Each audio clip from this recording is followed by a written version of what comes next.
അപ്പോഴേ ഇങ്ങോട്ട് നോക്കിയേ, ഒരു തണ്ണീർപ്പന്തലുണ്ടോ? ഇതെന്തിനാണെന്നറിയാമോ? എൻ്റെ ഓർക്കിഡുകളെയൊക്കെ ഒന്ന് സംരക്ഷിക്കാനാണ് കേട്ടോ. എൻ്റെ ഓർക്കിഡെല്ലാം വെയിൽ കൊണ്ട് മഞ്ഞ കളറായി കേട്ടോ. കണ്ടോ, ഈ തണ്ണീർപ്പന്തലിൻ്റെ കീഴെ വന്നപ്പോൾ അവരും നല്ല ഊർജ്ജസ്വലരായി. പിന്നെ ചുവന്ന പൂവുണ്ടാകുന്ന പടർന്ന് കിടക്കുന്ന ആ ചെടി ഞാൻ ഇതിൻ്റെ മുകളിലേക്ക് അങ്ങ് പടർത്തി അതൊരു ഗ്രീൻ നെറ്റ് വലിച്ചു കെട്ടിയിട്ടുണ്ടായിരുന്നു. അതിൻ്റെ അടിയിൽ ഞാൻ ആന്തൂറിയായിരുന്നു വെച്ചിരുന്നത്.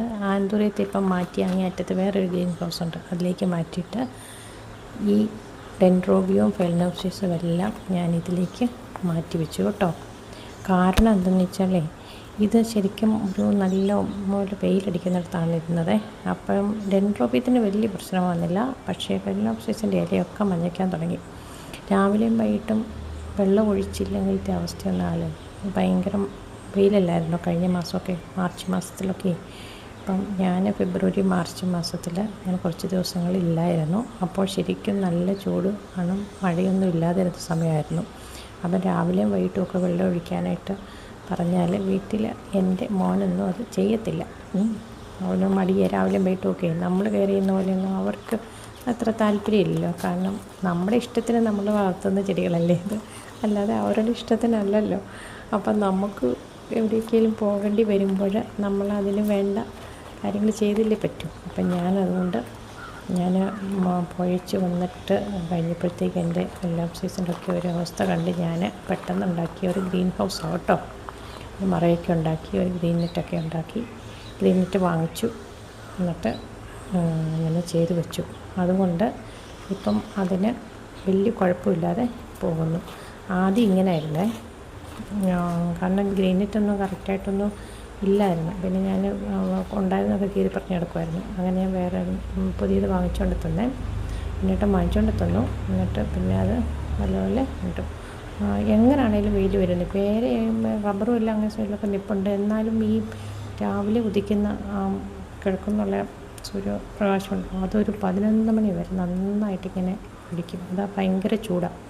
അപ്പം ഞാൻ ഓർത്തു ഇതിനൊക്കെ കുറച്ച് ഇത്തിരി പിന്നെ വളം എന്തെങ്കിലും കൊടുക്കാം. എന്ത് വളമാണ്? DAP വളരെ ലൈറ്റായിട്ട് ഞാൻ സ്പ്രേ ചെയ്ത് കൊടുക്കാൻ കൊണ്ടുവന്നാണ് കേട്ടോ. സ്പ്രേ ചെയ്യാൻ നോക്കിയിട്ടൊട്ട് സ്പ്രേ ചെയ്യാൻ പറ്റുന്നില്ല. കാരണം അതിൻ്റെ അകത്ത് കയറി എന്തോ തങ്ങിയിരിക്കും. അതുകൊണ്ട് കുറച്ച് നേരമൊക്കെ അടിച്ചും ഇതൊക്കെ നോക്കി, പിന്നെ ഞാനതങ്ങ് ഉപേക്ഷിച്ചു. അങ്ങനെ വളമൊന്നും നടത്തിയില്ല. അപ്പോൾ ഇപ്പം ഇങ്ങനെ തൽക്കാലം ഇരിക്കട്ടെ. ഇനി നല്ല സമയവും സന്ധ്യയ്ക്ക് വരുമ്പം പതിയെ കൊടുക്കാമെന്ന് വിചാരിച്ചു. പിന്നെ ഈ രാസവളം DAP ഒക്കെ കൊടുത്തു കഴിഞ്ഞാലത്തെ അവസ്ഥയെന്ന് വെച്ചാൽ നമ്മൾ നന്നായിട്ട് നനച്ച് കൊടുത്തില്ലെങ്കിൽ പണി കിട്ടും. അതുകൊണ്ട് പിന്നെ ഞാൻ വേണ്ടാന്ന് വെച്ചു. കാരണം എനിക്കിനി ഒരാഴ്ച കഴിയുമ്പോൾ വീണ്ടും തിരിച്ചു പോകണം. അപ്പോൾ അതുകൊണ്ട് ഞാൻ ഒന്ന് വെച്ചു. പിന്നെ കണ്ടോ, വീണ്ടും റോസും ഒക്കെ ഇങ്ങനെ എല്ലാം കിടക്കുക. ഇതെല്ലാം ഇങ്ങനെ ഒന്ന് ചെറുതായിട്ടൊന്ന് പ്രൂൺ ചെയ്തൊക്കെ കൊടുത്തില്ലെങ്കിൽ റോസൊക്കെ മുട്ടൊക്കെ വന്നിട്ടേ അതെല്ലാം ഇങ്ങനെ ഉണങ്ങിയും പിന്നെ പുഴുവൊക്കെ എന്തോ ആക്രമിച്ചിട്ടുണ്ടെന്ന് തോന്നുന്നു. അപ്പം ബൊഗെയിൻവില്ല ഞാൻ കുറേ പ്രൂൺ ചെയ്ത് ഇന്നലെ ഞാൻ വീഡിയോ ഇട്ടിട്ടുണ്ട്. ഈ സൈഡിൽ ഇങ്ങനെ പ്രൂണിങ്ങിന് വേണ്ടി കിടക്കുക കേട്ടോ. അപ്പോൾ ഏപ്രിൽ മാസം എന്ന് പറയുന്നത് ശരിക്കും ബൊഗെയിൻവില്ലയൊക്കെ പ്രൂൺ ചെയ്ത് കൊടുക്കേണ്ട സമയം തന്നെയാണ്. കണ്ടോ, ഇതെൻ്റെ കുളമാണ്. അപ്പോൾ കഴിഞ്ഞ ദിവസമൊക്കെ മഴ പെയ്തുകൊണ്ട് കുറച്ച് വെള്ളമൊക്കെ വീണ് തെളിഞ്ഞ് കിടക്കുന്നു. എൻ്റെ ഗപ്പികളെ ഒന്നും കാണാനില്ല. പക്ഷേ കുറേ ഗപ്പികളുണ്ടായിരുന്നു കേട്ടോ. കൊക്കൊക്കെ വന്ന് പിടിച്ചുകൊണ്ട് പോയതാണെന്നൊന്നും അറിയത്തില്ല. എന്തായാലും എല്ലാം ഇങ്ങനെ കാടും പടലും കയറി കിടക്കുവാണേ. ഇനി കാടൊക്കെ ഇനിയും നല്ല ചെടികളായിട്ട് കണ്ട് ഞാനങ്ങ് ഈ മാസം കൂടെ അങ്ങ് ക്ഷമിക്കാമെന്ന് കരുതിയിരിക്കുക. ഇനി അല്ലെങ്കിൽ സഹായിക്കാൻ ആരെയും കിട്ടണം. കിട്ടി അവരെ കൊണ്ടൊന്ന് വൃത്തിയാക്കിച്ച് എടുക്കണം. അപ്പോൾ ഈ കാടൊക്കെ 2-3 മഴ പെയ്ത് കഴിഞ്ഞപ്പോഴത്തേനെ കാട് കയറി ശരിക്കും. അപ്പം ഈ ഇതിൻ്റെ അകത്ത് എൻ്റെ പോണ്ടിലേ ഇതിന് ആമ്പലാണ് കിടക്കുന്നത്. പക്ഷേ എൻ്റെ അകത്ത് തവളയുടെ കുഞ്ഞുങ്ങളും ഇതെല്ലാം ധാരാളമായിട്ടുണ്ടെന്ന് തോന്നുന്നു. ഇനി അതിൽ നിന്ന് കുറേ പായലുകളൊക്കെ എടുത്ത് കളഞ്ഞിട്ടൊന്ന് കുറച്ച് വെള്ളമൊക്കെ നിറച്ചിടണം. എങ്കിലേ ഉള്ളൂ നന്നായിട്ട് വരികയുള്ളൂ. പിന്നെ എനിക്ക് ആൽമരവും ഇതെല്ലാം ഒന്ന് ചെറുതായിട്ട് പ്രൂൺ ചെയ്ത് വിട്ട് കഴിഞ്ഞാൽ നല്ലതാകും. പക്ഷെ ചൂട് വെക്കത്തില്ല ഇപ്പം, എന്നാലും അല്ല അങ്ങനെ ഇരിക്കുന്നു. നമ്മൾ ഈ ഓർക്കിഡ്സിൻ്റെ എല്ലാത്തിൻ്റെ ഇത് പിന്നാലെ നിന്നാലേ ഉള്ളതേ. ക്യാറ്റ്സ് ഫ്ലോ ഒഴിച്ച് പോത്തു കേട്ടോ, എന്നിട്ട് പെട്ടെന്ന് അങ്ങ് കൊഴിഞ്ഞു പോയി. ഇപ്പം ക്യാറ്റ്സ് ഫ്ലോയിലൊന്നുമില്ല. അപ്പോൾ എല്ലാത്തിൻ്റെയും പിന്നാലെ നിന്നാലേ ഉള്ളൂ എന്തെങ്കിലുമൊക്കെ നന്നായിട്ട് നിൽക്കുകയുള്ളൂ. കണ്ടോ, ഓർക്കിഡ്സൊക്കെ ഇങ്ങനെ നിർത്തിയെങ്കിലും അതിനൊന്നും വലിയ ഊർജ്ജമൊന്നും കാണുന്നില്ല. ഇനിയും എന്തെങ്കിലുമൊക്കെ ചെയ്യണം. സമയം കിട്ടുന്നതനുസരിച്ച് ചെയ്തില്ലേ പറ്റൂ. അങ്ങനെ ഇരിക്കുന്നു. ഇനിയിപ്പോൾ ഇതിൻ്റെ ഈ ഗ്രീൻ നെറ്റ് മാറ്റിയിട്ട് നല്ല ഗ്രീൻ നെറ്റ് ഞാൻ ഇട്ടു കേട്ടോ. അപ്പോൾ ഇനി ടൈഗുവിനെ ഒന്ന് ഇറക്കണം. എന്നിട്ട് ടൈഗുവിൻ്റെ കൂടെ ഇടണം, അവനെ കുളിപ്പിക്കണം. അങ്ങനെയൊക്കെ കാര്യങ്ങൾ ഇനി കിടക്കുന്നു. അവനെ വൈകുന്നേരം സമയമാകുമ്പോൾ ഒന്ന് ഇറക്കി വിട്ട്, ഇല്ലെങ്കിൽ അവൻ ബഹളം വയ്ക്കും. അപ്പോൾ ഈ ചെടികളുടെ കാര്യമാണ്.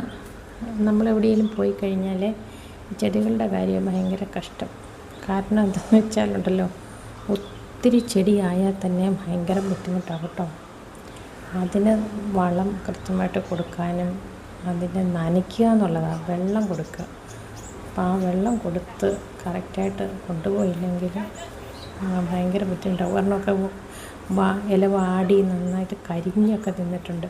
അപ്പോൾ അതൊക്കെ കാണുമ്പോൾ നമുക്ക് വിഷമം തോന്നും. കാരണം എന്താണെന്ന് വെച്ചാൽ നമ്മൾ ഇതിനെയൊക്കെ കൊണ്ടുവന്ന് ഇങ്ങനെയൊക്കെ നട്ട് വെച്ചിട്ടേ അതിനാവശ്യത്തിന് വളമൊന്നും കൊടുക്കാതിരുന്ന് കഴിഞ്ഞാലത് ശരിക്കും ദോഷമല്ലേ.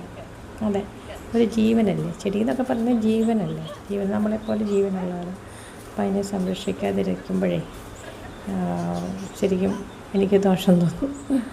അപ്പോൾ അങ്ങനെ ഇനി ടൈഗുവിൻ്റെ കൂടെ അങ്ങോട്ടും ഇങ്ങോട്ടും വെച്ചിട്ട് നേരം നടന്ന് അവനെ ഒന്ന് ചട്ടം പഠിപ്പിച്ച് ഇനി അവനെ കുളിപ്പിച്ച് കൂട്ടിക്കയറ്റണം. അങ്ങനെയുള്ള കാര്യങ്ങളൊക്കെ ഉണ്ട്.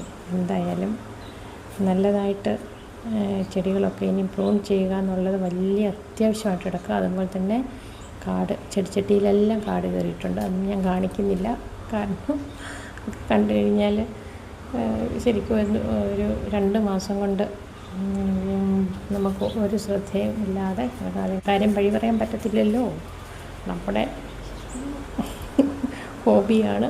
നമ്മുടെ ഇഷ്ടത്തിന് വേണ്ടി നമ്മൾ കുറേ ചെടികളൊക്കെ ഇങ്ങനെ വാങ്ങിച്ച് വെക്കുകയും അതിന് വേണ്ട കാര്യം ഞാനുണ്ടെങ്കിൽ ഞാനത് കൃത്യമായിട്ട് ചെയ്യും കേട്ടോ. അതെനിക്ക് എൻ്റെ ഒരു നിർബന്ധത്തിൽപ്പെട്ട കാര്യമാണ്. കാരണം ഞാനായിട്ട് ചെയ്യുന്ന കാര്യമല്ല, ഞാനായിട്ട് എൻ്റെ സ്വന്തം റിസ്കിലെടുക്കുന്ന കാര്യങ്ങൾ അതിനെ പരമാവധി നന്നായിട്ട് കൊണ്ടുപോകാം. അതായത് ടൈഗുവിനെ വളർത്തുന്നതൊക്കെ ഞാനായിട്ട് എൻ്റെ സ്വന്തം റിസ്കിൽ എടുത്ത കാര്യമാണ്. പിന്നെ പ്രത്യേകിതമായിട്ട് ചില സന്ദർഭങ്ങളൊക്കെ വരുമ്പം വീട്ടിലുള്ളവർ സഹായിക്കുന്ന അവരുടെ സപ്പോർട്ടുള്ളത് കൊണ്ട് ഒക്കെ നന്നായിട്ട് പോകുന്നു.